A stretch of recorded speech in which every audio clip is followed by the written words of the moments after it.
my name is Dylan, and today I would like to talk about a film I just watched. This is a really good film. It's entertaining. I mean, it's from the 40s, it's from 1947. It's based very loosely, I mean, only in the loosest sense, on the attempted escape from Alcatraz. The battle for Alcatraz. I've been there. It touches you.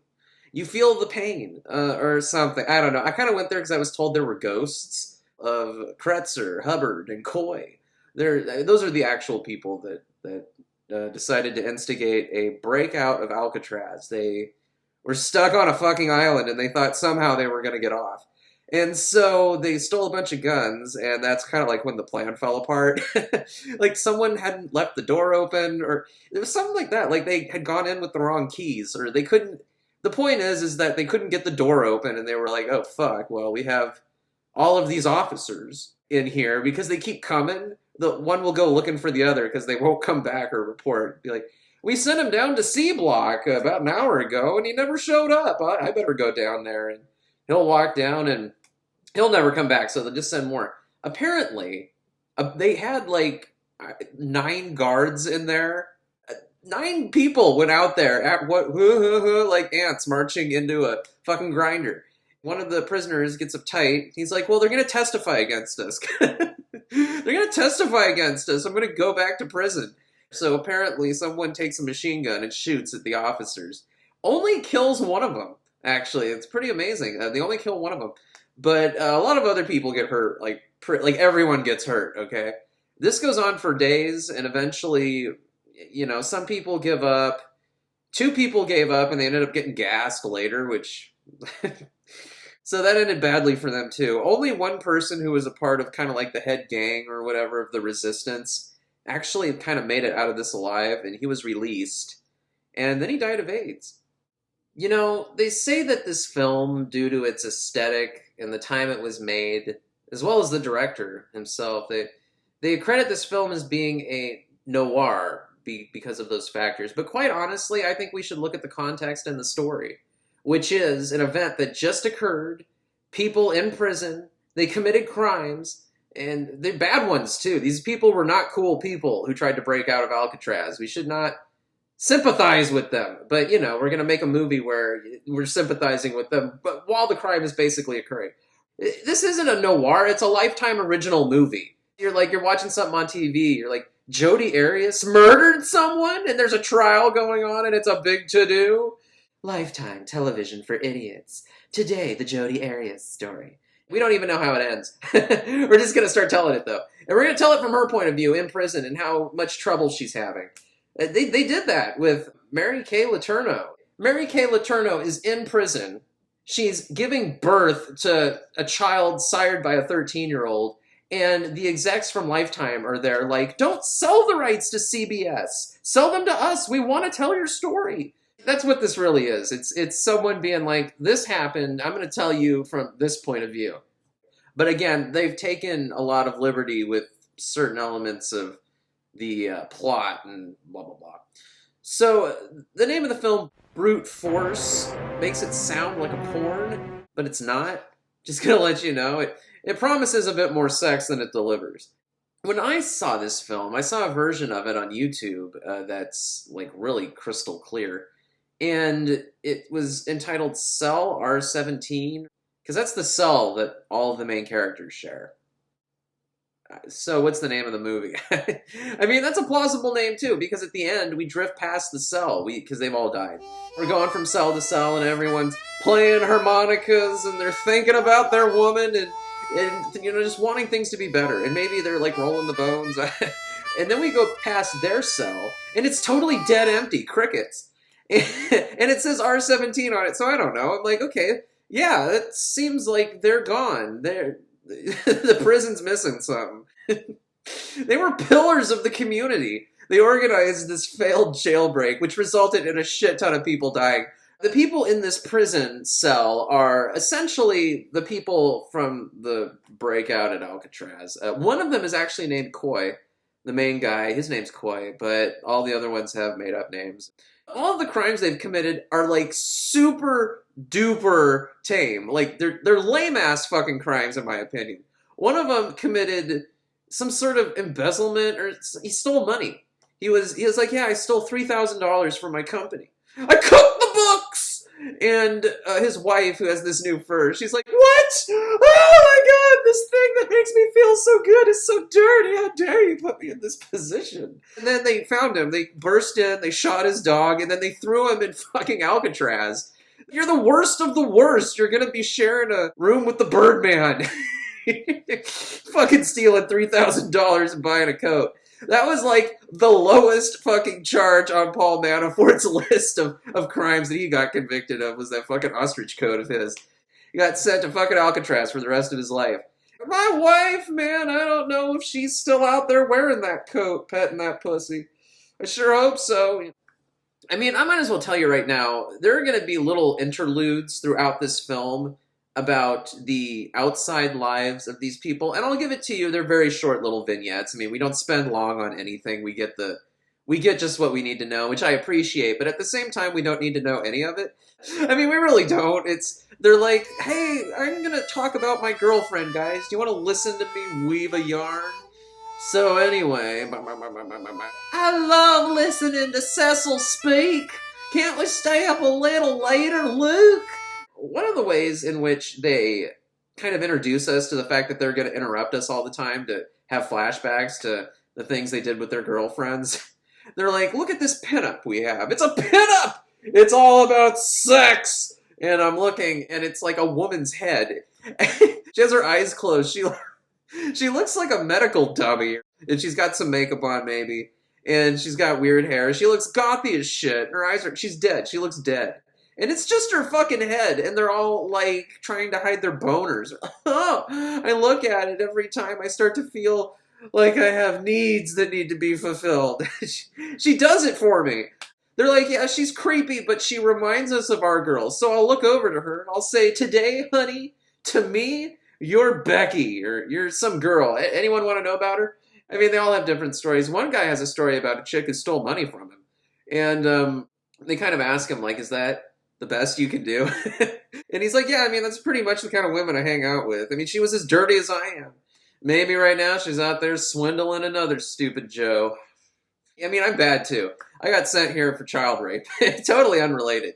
And then there's another girl who belongs to Kurt Lancaster. He's like the main character. And he's got a girl outside too. They all have a girl. And he's thinking about his, and she's in a house somewhere, like in a wheelchair. She's sick. She's sick with cancer. It's definitely not skin cancer, let me put it that way, because she looks super fucking healthy. She's sitting in this wheelchair with like a blanket over her. She's like, nah, I did myself up. I put makeup on. I look fabulous. I don't have any lines anywhere. My hair's all done up so I can sit around the house being sick with terminal cancer. You're supposed to feel sad for people who are sick. You're not supposed to feel love for them. Oh. He like picks her up. He's like, wee, wee. He's doing Michael Jackson thing. I'm going to take you around the town once you can walk. We're going to walk everywhere. We're going to do weird sexual positions that involve bicycling while on your back. Oh, whenever will I not be sick? And then she doesn't want him to leave. She's like, stay and talk with me. I have so much to talk about. I'm so lively. No, I can't. I have to go back to my evil or whatever. He's like, I have evil to return to. The next time I come back will, be the time that I'm going to come. He doesn't come back. He's like, I don't know that I'm going to get captured, but I'll come back next time, babe. So she's off being sick somewhere. And while we're in the prison, the doc, he's like one of the characters, gets asked about cancer. He's like, listen, a friend of mine, not me or my girlfriend or anything like that, but they got the cancer, see? And definitely cannot be from smoking.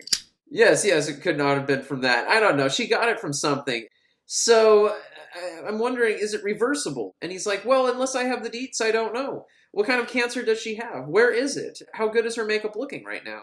I have no idea. It's been so long since I was on the outside, Doc. They've developed a rapport because the doctor feels something for these people. He brings it to the attention of the warden. He's like, Warden, we are not helping anybody get better. Like, no one is being rehabilitated here, it seems. Yes, the adjustment center doesn't really live up to its name, but It's the only thing I can think of. There's some dude who like oversees the warden. He's like, I am the president of the penal system, and I'm not having it. There's too many problems in this prison. And the doctor's like, that's because we're not addressing the core issue. These men are a ticking time bomb, and when you're kicking the cat, it's gonna fight back. This shifts from being like a humanitarian. We need to help, get them back on their feet or try to help them not be crazy, vicious animals into like, well, we need to keep them subdued. Now, this film was critically acclaimed for depicting prison life as it really was. It gave people insights. They were like, my God, I sympathize with Torgo the Strangler or Machine Gun Kelly or Al Capone. They all have issues in their lives that are analogous to mine. And one of the things that they show us, which I think is kind of weird, especially when talking about these guys always fantasizing about their girlfriends, they show us this area where you get to communicate with the outside world. It was just a large board with some chicken mesh, and you would put your head up there like on a trough, and you just talk to each other. It really looks, honestly, like a Middle Eastern market or so. I mean, there's like people shouting, oh, we brought our whole family. Someone who accomplished something in our family, not like you, has just accomplished something. We wish you could be there. There's like other people who are haggling, lawyers. They're, I can't do this. You're being unreasonable. Take the deal. And then there's some woman holding her kid up above her, like, touch your father. Feed him a fish stick. Again, it's a fucking souk. I guess that's how it must have worked back then. And if you can do this, where are these guys as girls? Where are they? Well, that one girl, I suppose, robbed that dude. Took his money, or she ain't coming back. But some of these other chicks, I mean, this place must be wheelchair accessible. They're sitting around, they're talking things, they're like always passing notes and stuff, which is kind of funny. Because they're like, today at noon we are going to commit murder. Murder at 12, murder at 12, and everyone will get together to murder. And there's a really cool scene, actually, with some dude. He pissed some people off, apparently. And he's got it coming to him. He is bold enough, he has the gall to go down into the workshop where they're making the license plates, and that's just begging for trouble. And he's walking around, he's like, why is everyone whispering to each other? Why am I not in on this? And then everyone starts banging, like, on their machines with tools and wrenches and things. They're like, ga-dong, ga-dong, ga-dong, ga-dong, ga-dong, murder! And the guy's running around. He knows it's for him. He's like, the death bell tolls for me! Some of the guards get, like, preoccupied, right? Because they gotta throw a couple of prisoners at them to keep them busy. They're like, yes, they'll be dealt with soon enough, but now murder must be performed. It's for your own good, and also to send a message to everyone else that might defy us. There's all sorts of different people sending down terror in this prison, and I'm one of them.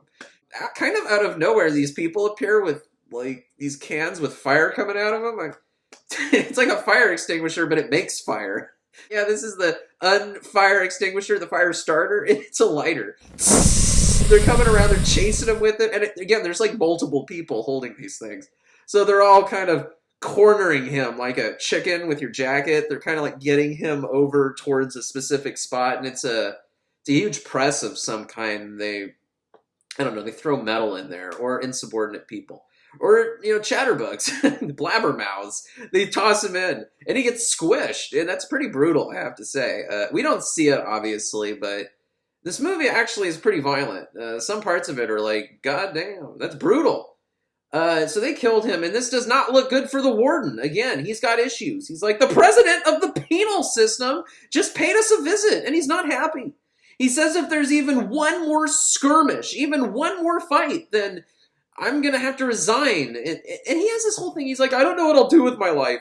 Yeah, it's going to be hard looking for a job. I'd rather just stay in this one. Big whoop. And it motivates him, and he has a lot of power, right?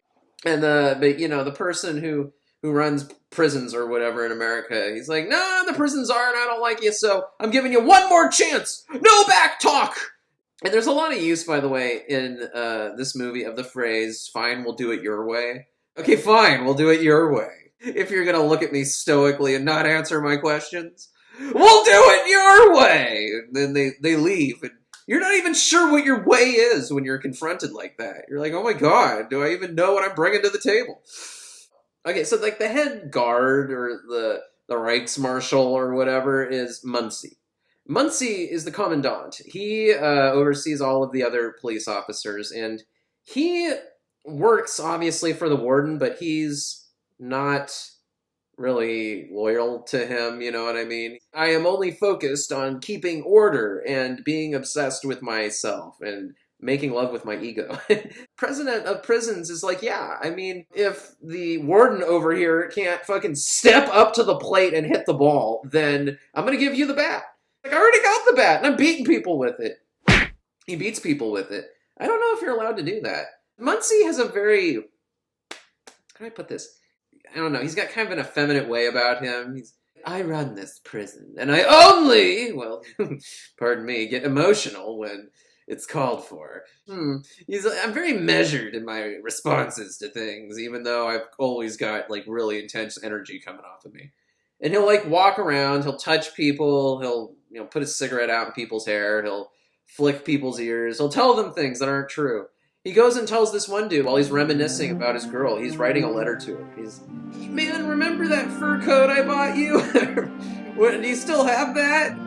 And then Muncie comes in, and he's like, listen, I've been hearing a lot of talk about yada yada.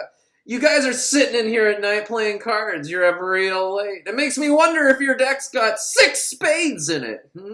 Some of these, like, stories they tell are just all, like, weird turn of phrases and puns and things. So he's like, yeah, I think that you got something hidden up your sleeve, and it ain't a card. I don't know what you're talking about, Muncie. And Muncie's like, you know, I'm the guy who's going to approve your parole. And if you don't become my bitch or my informant or something, he's like, if you don't tell me A, B, and C, then you're never going to get out to see your long-lost love. Like, I'm sorry, but I'm not a snitch. I'm not a rat. Because, by the way, rats get thrown into the fucking juicer or whatever the hell killed that guy. Well, it looks like this isn't good behavior. Oh, and by the way, your wife is divorcing you. And he walks out. He's like, I've sown the seeds of chaos. That's bad old Muncie for you. You know, when brute force doesn't work, just play with someone's emotions. Manipulate the situation. He's like, yeah, she's divorcing you. Doesn't that make you feel bad? Then he leaves, and it makes him feel bad. He's like, oh my god, that really hit home. I mean... he punched me where I live, or I gotta hang myself. He hangs himself. And he dies. And everybody was out at the movies, or they were watching a movie. I wouldn't even bother, but the only guy that didn't bother got cornered by Muncie, and Muncie talked him into killing himself, like he's Hannibal Lecter or something. And the doctor knows. He's like, I saw you go in there, and you were probably the reason he hung himself. Muncie's like, you don't have any proof of that, butthole. I mean, everyone thinks he's responsible. And the warden's like, at a certain point, you know, they got to have their privileges revoked. The warden talks to them over the intercom. He's like, everyone shut up, stop having fantasies or reminiscing about your lost loves. I need to tell you something more important. You're having all of your privileges revoked. Whatever that means. They never, like, totally explain what that means. They're like, you're having all your presents taken away. We're removing all of your gold stars. Their lives don't change at all. They're like, wow, we don't have our privileges anymore. And they walk around doing the same fucking slave labor they do every day, eating the same slop. My God, man, this is a shitty prison. And he's like, you don't even have privileges now, so it's even worse. Sucks for all of you guys. You should have behaved yourselves. And Muncie, you have free range to go beat whoever you want with your billy. You know, at this point, okay, so there's like this thing at the prison that I don't quite understand. Because I guess I've never been to prison before, but there's like a small, I want to say it's like the yearbook committee or something. It looks like a newspaper that you would make for the household. And, you know, one of the headlines is all your privileges are revoked. You no longer have your freedoms. Where have you heard that before? This dude's running around. He's a reporter. He's for the prison. He's like, what are you doing? Let's put up this story about how Wilkins, I don't know, hit someone with a bar of soap in a failed murder attempt because someone said something about his pinup. Have you seen that thing? It's fucking creepy.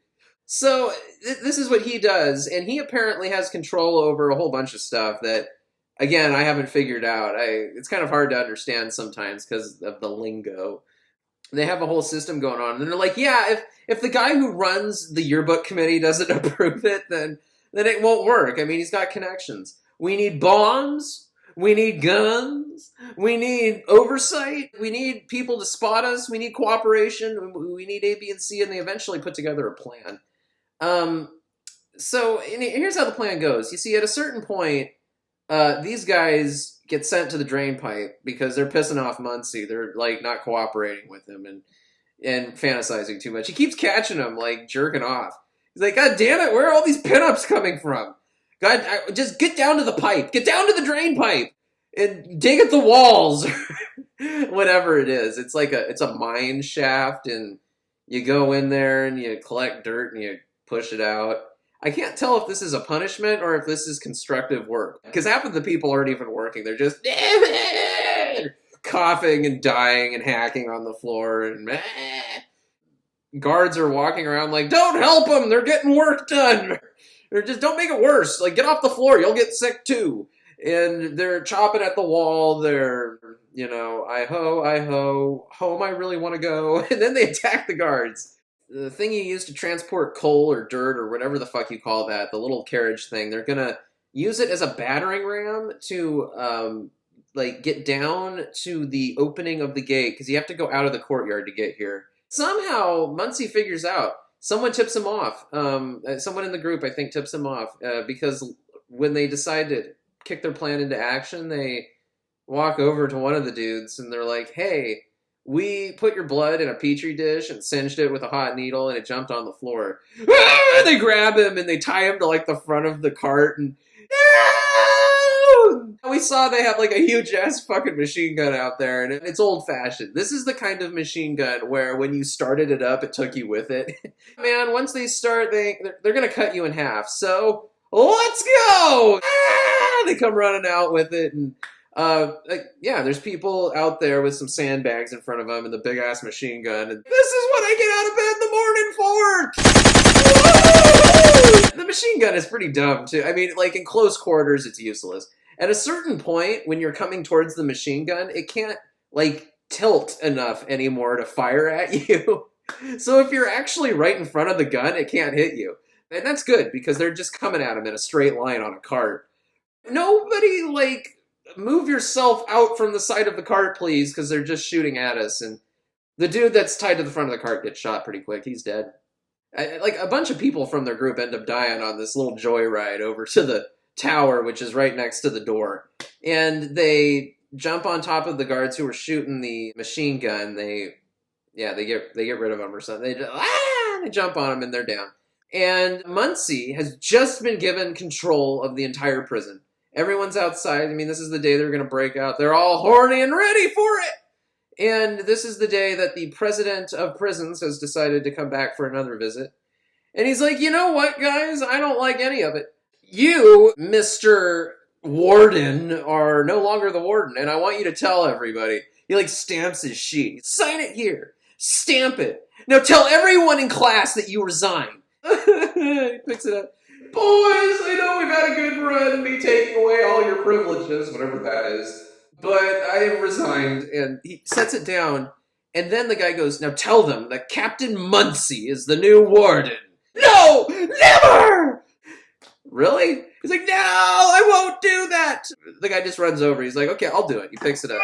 Everybody, you need to obey Captain Muncie now because he's no longer the captain. He's the warden. The warden likes you, I guess, more than you guys might know. It's like, why don't you go marry him, warden, if you love him so much? Get off the island. And Captain Muncie, he's a psychopath. I mean, he was talking with the doc earlier. Again, the doc likes to drink. So he's drunk. And he's doing that whole, let me tell you something, okay, Mr. Captain of staff or whatever. You come here, and all the pathos, okay? You don't even know what you're talking about. I try to be the best that I can and do my job in the way that I see appropriate. And then he'll, like, whip around and smack you with a sharp cufflink or something. Shut up. I'm God. Like, I walk amongst them and they don't hurt me because they're afraid of me. They do not fear the whip. They fear my divine power. And then he smacks the doctor and that's all you understand. Brute force! Brute force is all you understand, Captain Muncie. He's like, I have made my point, I believe. And he turns and walks out. Captain's all flustered. Well, I guess that didn't work out. He does that. It never really seems to work, I have to admit. Later on, he talks to another prisoner, and he beats him. I think you know about a breakout that's scheduled to take place at 12:05. Tell me, is Collins going to meet Coy in the drain pipe? I don't know what you're talking about. And he like takes out the thing and whips him. Like, tell me what I want to know! All I understand is brute force! You can never take away my ability to not tell you things. Like, you can take away everything, even my privileges, but you can't take away that. The guy beats him, kind of fucks him up. He's one of the lucky ones, because he doesn't participate in the raid, because he got beat up. They send him to the infirmary. Outside, the plan is kind of falling apart because, again, Team A outside has kind of been shot up a bit more maybe than they thought they were going to be. I don't know. And in the courtyard, time has been called, and everyone gets horny again. You know, they start doing that shouting thing because they want all the police to get together and get ready. They're like, okay, we're going to start a riot. Everyone get ready. Get yourselves pumped. Why are you guys being sneaky so much if you're just going to start shouting and cheering for like 5 minutes before the violence starts? Flashdance. And this cheering part where we're screaming, and I can't, to be honest, I can't even tell what they're saying. Muncie's up there like, are they angry at me? Are they worshiping me? What, is it bad? Or jumping, they're cheering, and then a car comes driving in. Uh-oh. Well, this is a car we saw in the shop earlier, and a prisoner was working on it. In fact, it's the guy that runs the newspaper. He comes out, he's like, you'll never stop the press, Muncie! He gets out a Molotov cocktail, throws it at the watchtower, which I am almost positive is made out of painted brick and some sort of metal, and the whole thing catches on fire. It just goes up like a candle. Whoa, is that all it took? What is this place made out of? Styrofoam? They throw a couple more, and suddenly the walls are like all on fire now. The courtyard's gone crazy! And Muncie's like, kill them all! Ah, they're bugs to me! And he grabs the machine gun and starts firing, mowing them down, man. People are falling, and I mean, this is just the news today, but back then this was like a crazy-ass movie. This was unbelievable. Again, the plan falls apart because the door ain't open. They're supposed to be opening the door outside, and again, they're not opening the door. And the machine gun's firing, and Kurt Lancaster, he's trying to get up the stairs. He got shot. He's the last person out of their group. I don't know. He's like pulling himself up. He's thinking of the pinup of that cadaver or whatever that severed head he was looking at. She's so beautiful. It reminds me of my girlfriend who's dying of cancer. So he gets up there, and Muncie's gone drunk. Again, he's like some crazy person who thinks he's God and enjoys killing people. He's firing, and then Kurt Lancaster comes up behind him, and he's going to open the door, okay? He's going to pull the lever. And then they make that stupid mistake.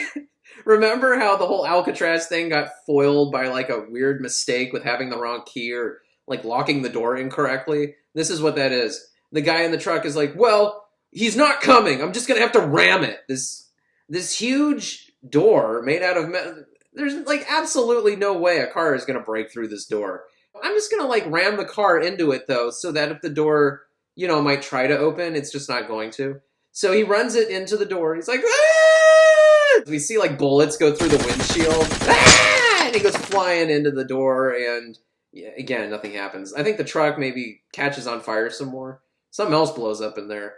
It's just all gone to shit. Now we're kind of at the point of let's at least win the battle against Muncie, or let's at least make sure he doesn't win. It's kind of where, like, no one's going to win, but well, let's just make sure he doesn't. Ah! And he's fighting, and they're doing whatever. And then Kurt Lancaster, who's got blood coming out of his back. I mean, he's fucked up. He, like, grabs him by the taint, or he does something weird, because suddenly the guy goes, oh! Faints. He goes totally limp, and he carries him. He's like, ah! Just bringing him forward like he's Frankenstein. Ah! Throws him over the side, and Muncie's dead. Yeah, he was knocked out. He went out like a bitch. I kind of thought he was going to put up more of a fight. Yeah, so his lithe, limp body was thrown over the balcony, and he's done for. Kurt Lancaster is also done for. He's like, well, this is the end of the coin. He dies, bunch of other people are dead. Afterwards, we're left wondering, like, what's it all mean? You know, we go to the dock and he's treating someone. Sometimes I wonder what I'm doing, just keeping people alive a little bit longer. It seems futile. Can we ever really escape? Yeah. I'm like, I don't know. Man, we're all prisoners, I suppose. And the person he's talking to is this weird fucking character. And I'm glad that I actually waited till the end to tell you about him. Because you'll realize how totally random this character is. I mean, more random than the little vignettes about their love lives that never come to fruition, because who knows what those women are doing or what would have happened if they had met up with them or whatever. Not even one of them gets back to them. So we saw their lives before they got gunned down. But this is even more random and non sequitur. And it's a guy who sings. He's the singing man of Alcatraz! He whistles tunes. I don't know, man. They'll go by his cell and it'll be like, I'm here, Mr. Man, I can't tell no lie, and I'll be right here till the day I die. Singing something. And he's also, God, he's some ethnicity. Like, he's Indian or he's Sikh. He's like some weird, goofy sitcom character who will just pop out of corners. Like, he'll lean his head out of a cell, or he'll come up from behind a machine, and he'll, like, sing a ditty. And no one ever smiles. I gotta tell you, no one ever looks at him like, oh. They're always just like, yeah. How did you get in here? Like, what were you put in here for? I mean, how did this guy end up in Alcatraz, this weird singing Sikh guy? And in the end, he's sitting there on his bed talking to the doctor, and he's singing, but he's not being jolly about it. It's kind of like King Lear. He's like, ba-doo, ba-doo, oh, I'm a sad clown, ba-doo. Why does it have to be this way? I'm never getting out. I murdered like 3 children. The doc's like, yeah, you're fucked up. Horse tranquilizers. Now go to sleep, Mongo. I don't think I'm going to do this for too much longer. And he walks out, and who knows who's running the prison now. And then we leave, and that's about it. Short, simple, to the point, a lot of action, but also a lot of downtime. There's a lot of talking. The black and white aesthetic is used to the fullest. Lots of hard contrast and lots of really interesting perspective, and also a lot of strange special effects. There's some, you know, like water that might be like water in a tub. Might not be the real ocean. And maybe there's some fire that's not really burning on top of a large tower. Maybe it's just burning a Q-tip and they've superimposed it. So yeah, things at the prison go on. It's a good movie. I would recommend watching it. It's called Brute Force! I'm going to see if they've ever remade this movie. I mean, it's very Grindhouse. You can tell.